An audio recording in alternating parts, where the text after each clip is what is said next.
बिहार में वैकेंसी की कमी नहीं है, बहुत बड़ी वैकेंसी आ रही है, धीरे धीरे हर एक वैकेंसी लगभग आ रही है। तो अब की बार जो वैकेंसी आई है किट संग्रहकर्ता की आई है, ठीक है, यानी कि आपको किट संग्रहकर्ता के बारे में आई है और विज्ञापन संख्या 1/2025 बोल सकते हैं इसको, ठीक है। आइए नोटिफिकेशन को ध्यान से देखते हैं और एक एक चीज़ को आपको समझाते हैं, ठीक है। सबसे पहले ये जान लीजिए कि इस फॉर्म को भरेगा कौन कौन, ठीक है। किट जो संग्रहकर्ता का एकदम आराम से देखिए, क्योंकि जब तक आप पढ़ेंगे नहीं इसको तब तक आपको समझ में नहीं आएगा।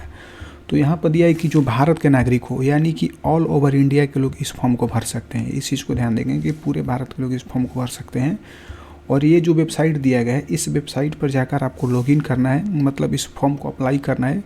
5/2/2025 से 5/3/2025 तक अप्लाई कर सकते हैं, ठीक है, ध्यान से सुनेंगे। अब थोड़ा सा हम लोग नीचे आएंगे तो देखेंगे कि इसका वेतन कितना है, ठीक है। तो वेतन की बात करेंगे किट संग्रहकर्ता का, तो वेतन ग्रेड पे जो है 1800 रुपये रहेगा और इसका जो भी वेतन है 5200 से 20,200 रुपये तक है, ठीक है। यानी कि बहुत बेहतरीन बोल सकते हैं कि यहाँ पर वेतन मिलने वाला है। और एजुकेशन की बात, मतलब क्वालिफिकेशन की बात करेंगे योग्यता का, तो इंटरमीडिएट होना चाहिए साइंस से, ठीक है। विज्ञान इसमें महत्वपूर्ण है, यदि विज्ञान नहीं है तो आप इस फॉर्म को नहीं भर सकते हैं। अब जरा देखेंगे ध्यान से, तो महिलाओं के लिए 35% छूट पहले से उनके रख दी गए हैं, यानी कि उनके लिए सीट 35% रिजर्व है, ठीक है। अब देख लीजिए ना, जो लोग यूआर कैटेगरी से हैं उनके लिए इतना सीट है, आर्थिक रूप से कमज़ोर है उनके लिए इतना है, ठीक है। अनुसूचित जाति के लिए ये है, अनुसूचित जनजाति के लिए ये है, ठीक है। अत्यंत पिछड़ा के लिए है, पिछड़ा वर्ग के लिए ये है, ठीक है। सब कुछ आपको लिखा हुआ है। कुल जो सीट है 53 है और एक 14 है, यानी कि बहुत बेहतरीन सीट है। आप इसको देखिए, होता क्या है ना कि जब सीट कम रहता है तो बहुत सारे लोग नहीं भर पाते हैं, ठीक है। सोचते हैं कि हम भरेंगे तो हम भरेंगे, हम नहीं भर पाएंगे तो हम नहीं, तो इसलिए ऐसा गलती ना करें, आप लोग भरते चलिए। यदि आयु की बात करेंगे तो देखिए 18 वर्ष कम से कम होना चाहिए, ठीक है। जो अनारक्षित हैं उनके लिए 37 वर्ष, महिला के लिए 40 वर्ष और पिछड़ा वर्ग या अत्यंत पिछड़ा वर्ग के लिए 40 वर्ष होना चाहिए, ठीक है। पुरुष और महिला दोनों के लिए। ध्यान से देखते चलेंगे, एक एक चीज़ को स्टेप बाय स्टेप बताने वाले हैं, ठीक है।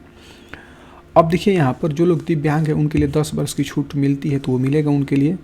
अब जरा आरक्षण की बात करेंगे तो देखिए ध्यान से यहाँ पर देखिए, ऑनलाइन आवेदन इंगित कॉलम में आरक्षण का दावा नहीं करने पर आरक्षण का लाभ नहीं मिलेगा। यानी जब आप लोग उस फॉर्म को भरेंगे, इस फॉर्म को, तो उसमें आरक्षण वाला जो भी मतलब कि कॉलम होगा उसमें आपको भरना है, ठीक है। आरक्षण का लाभ उन्हीं उम्मीदवार को मिलेगा जो बिहार में रहते हैं, यानी कि जो लोग बिहार में रहेंगे उन्हीं को मिलेगा।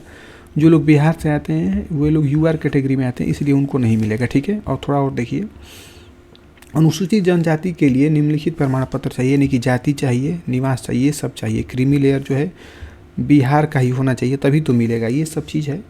और थोड़ा सा नीचे आएंगे, हम लोग धीरे धीरे देखते चलेंगे, ठीक है। अब देखिए यहाँ पर दिया है कि सबसे नोट में क्या दिया है कि केवल जाति प्रमाण पत्र के आधार पर पिछड़ा अत्यंत पिछड़ा वर्ग के उम्मीदवारों के आरक्षण का लाभ देय नहीं होगा, ठीक है। यानी कि आप बस जाति निवास लगा देते हैं तो आपका नहीं होगा। इसके लिए आपको क्रीमी लेयर रहित प्रमाण पत्र संलग्न करना पड़ेगा, यानी कि उसको लगाना पड़ेगा, ठीक है। और तब जाकर यहाँ पर फिर लिखा है क्रीमी लेयर रहित प्रमाण पत्र के इतर अन्य जाति प्रमाण पत्र मान्य नहीं होगा, यानी कि हर हाल में क्रीमी लेयर लगाना पड़ेगा, फ़ायदा उठाना है तब। अब यहाँ पर देखिए, जो भी लोग आय प्रमाण पत्र लगाएंगे उनके लिए कम से कम 1 वर्ष पुराना होना चाहिए, मतलब 1 वर्ष से ज़्यादा पुराना होगा तो नहीं चलेगा, ठीक है। और थोड़ा सा नीचे आते हैं तो देखेंगे, मेन चीज़ हम आपको बताएंगे। अस्थायी दिव्यांगता प्रमाण पत्र के निर्धारित अवधि के बाद रिन्यू नहीं कराएंगे, यानी आप उसको रिन्यू नहीं कराएंगे तो आपका जो भी लोग दिव्यांग है उसका फ़ायदा नहीं उठा सकते हैं। अब किसी का जो बचपन से है, एक बार बन चुका है तो फिर से रिन्यू आपको कराना पड़ेगा, ठीक है। इस नोटिफिकेशन में तो यही लिखा हुआ है। अब थोड़ा सा बात करेंगे आवेदन शुल्क कितना लग रहा है, ठीक है।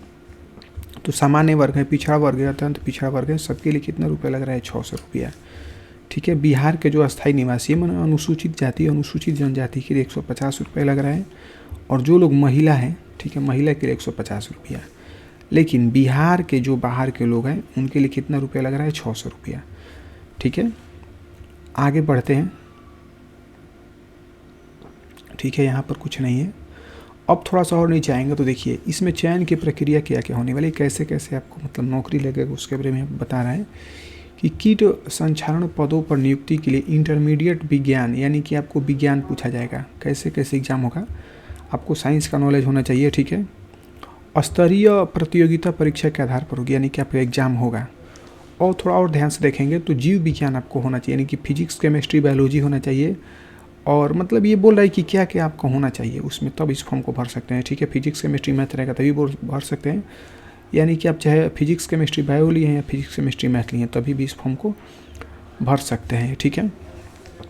अब थोड़ा सा नीचे आएंगे तो कम से कम 50% विज्ञान पूछा जाएगा, मतलब जब आपका एग्ज़ाम होगा तो बायोलॉजी से, ठीक है, 50% क्वेश्चन आपका बायोलॉजी से रहेगा। अब थोड़ा ध्यान से देखेंगे यहाँ पर कि परीक्षा मतलब बिहार विद्यालय परीक्षा समिति द्वारा निर्धारित इंटरमीडिएट स्तरीय पाठ्यक्रम के आधार पर पूछे जाएंगे। इसका मतलब जो बिहार की बुक है टेक्स्ट बुक, उसी के आधार पर पूछा जाएगा। तो आप उसका क्वेश्चन में रट लीजिए तो आपका काम हो जाएगा, ठीक है। कुल प्रश्न की संख्या कितने रहने वाली है, 100 रहने वाली है। एक नंबर वाले क्वेश्चन रहेंगे, ठीक है। 2 घंटे की परीक्षा होगी आपकी, तो कुल 100 अंक हो गए। ध्यान से सुनते चलेंगे, 100 अंक का परीक्षा होगा और 2 घंटे, यानी कि 60 मिनट रहेगा 100 अंक का।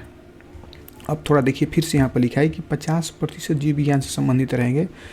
प्रश्न पत्र में हिंदी और इंग्लिश दोनों का होगा, तो अलग चीज़ है, ठीक है। उक्त पालियों में एक से अधिक कंप्यूटर बेस्ड टेस्ट से होगा, यानी कि CBT माध्यम से होगा, कंप्यूटर से परीक्षा आपका लिया जाएगा, ठीक है।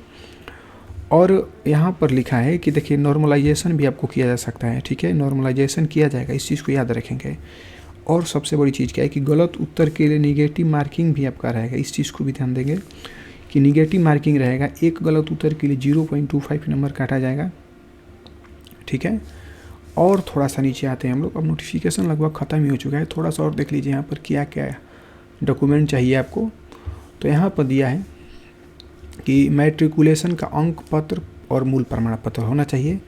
इंटर का भी मूल पत्र और औपबंधिक, यानी जिसको प्रोविजनल कहते हैं, वो होना चाहिए। जाति होना चाहिए, क्रीमी लेयर रहित प्रमाण पत्र, आर्थिक रूप से जो कमज़ोर हैं उनके लिए प्रमाण पत्र चाहिए। अस्थायी निवासी आवासीय प्रमाण पत्र चाहिए। जो लोग स्वतंत्रता सेनानी में हैं उनके लिए दादा दादी के लिए जो भी है डॉक्यूमेंट आप लोग लगा सकते हैं, कहीं से कोई दिक्कत नहीं होगा।